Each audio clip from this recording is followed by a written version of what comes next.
नमोस्तु महाराज। अगली जिज्ञासा के लिए तैयार रहेंगी मयंक समस्त पहाड़िया। गुरु चरणों में बारंबार नमोस्तु नमोस्तु नमोस्तु। गुरुवर, अभी बहुत सारे आचार्य भगवान, गणिनी आर्यका माता जी साधु भगवान आएंगे। उनकी नवधा भक्ति में हम कैसे पता करें कि वो 13 पंथी आमना के हैं या 20 पंथी आमना के हैं। दूसरी बात ये कि यदि हमने उनका फल फूल दूध से पाद प्रक्षाल कर दिया तो क्या अंतराय हो जाएगा? देखिए, उनका व्यक्तिगत निर्णय है। श्रावक की क्रिया श्रावक करे, साधु की क्रिया साधु करे। फिर भी इतना तो सबको पता चलता है कि कौन से संघ के महाराज जी हैं, कौन से संघ के माता जी हैं। और प्रवचन के समय जो त्यागी व्रती दीदी वगैरह रहती हैं या भैया जी वगैरह रहते हैं, उनसे एक बार पूछ लें कि कोई किसी चीज़ का त्याग वगैरह तो नहीं है, ताकि उनकी चर्या में विघ्न ना आए। हम फल फूल से क्या पूजा कर सकते हैं? आप मना कर देंगे तो हम नहीं करेंगे। हाँ, कई बार भक्तों का रहता है कि नहीं, हम अपने गुरु का पाद प्रक्षाल या पूजन जो कर रहे हैं वो हाँ। अष्ट द्रव्य से कर रहे हैं, तो बिल्कुल फूल आप फल उनसे दूध पूछ नैवेद्य लें। लेके अगर करें। किसी का मना हो तो नहीं करें, बाकी अगर कराते हो तो कोई बात नहीं। किसी के मन को विकल्प नहीं हो जाए।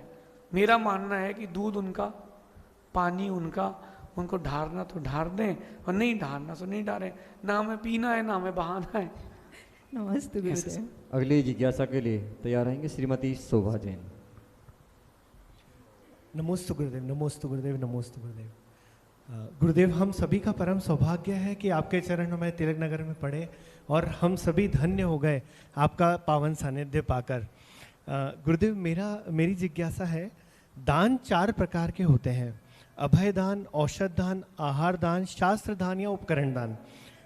धार्मिक कार्यक्रम, विधान, पंचकल्याणक आदि में ली गई बोली क्या दान कहलाती है और ये किस श्रेणी में आती है? दान की किस श्रेणी में आती है गुरुदेव? कृपया जिज्ञासा का समाधान करें। देखिए, पंचगणक है या विधान है, उसमें जो आपने धन आदि का दान दिया है, आपने जो सोच करके दिया है वो उसमें जाएगा। जैसे पंचगणक है या विधान है, प्राय करके उसकी राशि तो उसी कार्यक्रम में लगभग चली जाती है। भोजनशाला हो, द्रव्य सामग्री हो, भंडाल आदि है, और ये उसी पर्पज से ही होती है।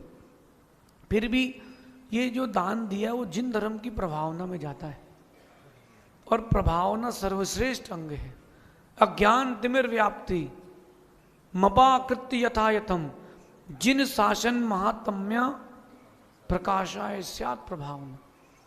जैसे बने वैसे जिन शासन की प्रभावना होना चाहिए। तो आपने जो द्रव्य दिया है, औषध, शास्त्र, अभय, आहार, चारों में नहीं लगा, बिल्कुल लगाए।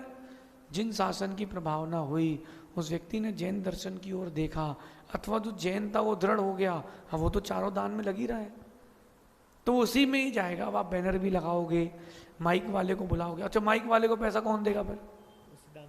ये नवीन तो मना ही कर देगा, बोले मैं क्यों दूं। उत्कर्ष बोलेगा मेरा पैसा पंडाल में नहीं जाएगा, द्रव्य में जाएगा। सबको ही द्रव्य में देना है तो कैसे लगेगा? द्रव्य तो उतनी है। उसके निमित्त से जो प्रभावना हो रही है, वो जिन शासन की प्रभावना, वही दान सर्वश्रेष्ठ है, और वही आगे जाके आपके लिए भी और दूसरों के लिए भी सम्यक दर्शन को दृढ़ करेगा, ऐसा समझिए। अगली जिज्ञासा के लिए तैयार रहेंगे आयुष